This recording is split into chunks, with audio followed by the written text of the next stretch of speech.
Hello everyone, নিয়ে চলে এলাম জামাই ষষ্ঠীর স্পেশাল মিনি ব্লগ। আর এইবারের জামাই ষষ্ঠীটা তো আমাদের কাছে আরও বেশি স্পেশাল, তার কারণ এবার আমাদের কাছে আমাদের পুতুল সোনা আছে।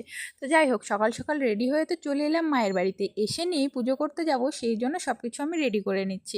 তো এখানে ডালা সাজানো রেডি হয়ে গেছে, আর আমিও শাড়ি পরে নিয়েছি, সাথে আমার মা। আমি আজকে একটা নতুন শাড়ি পরেছি, আর আমার মা যে শাড়িটা পরেছে সেই শাড়িটা আমার মায়ের জামাই মাকে জামাই ষষ্ঠী উপলক্ষে দিয়েছে। যাই হোক, আমরা তিনজনে এখন রেডি হয়ে চলে এসেছি ষষ্ঠীতলায়। ও হ্যাঁ, পুতুলকে কেমন লাগছে সেটা কিন্তু অবশ্যই তোমরা জানাবে। আর পুতুল তো এখন এখানে এসে নেই, কাউকে চিনতে পারছে না। ওকে যেই কোলে নিচ্ছে তার কোলে গিয়ে ভ্যা করে কান্না করে দিচ্ছে। আর আমাদের পুজো এদিকে প্রায় শেষের দিকে, আর এখানে এখন আমরা সবাই মিলে অঞ্জলি দিচ্ছিলাম। অঞ্জলি দেওয়া কমপ্লিট হলেই পুজো শেষ হয়ে যাবে। আর এই বছর আমি প্রথম অঞ্জলি দিয়েছি। তো এই যে দেখো, পুজো শেষ, ঠাকুরমশাইয়ের কাজ শেষ, এখন আমার মারা মাদের কাজ করছে। আর মা এখানে আমার পুতুলকে এখন পাখার হাওয়া দিয়ে নিচ্ছিল, কারণ এটা ষষ্ঠী পুজোর একটা নিয়মের মধ্যেই পড়ে। আর এখন আমরা বাড়ি যাচ্ছি, আর পরে কি করলাম না করলাম পরে আর একটা ভিডিওতে তোমাদেরকে শেয়ার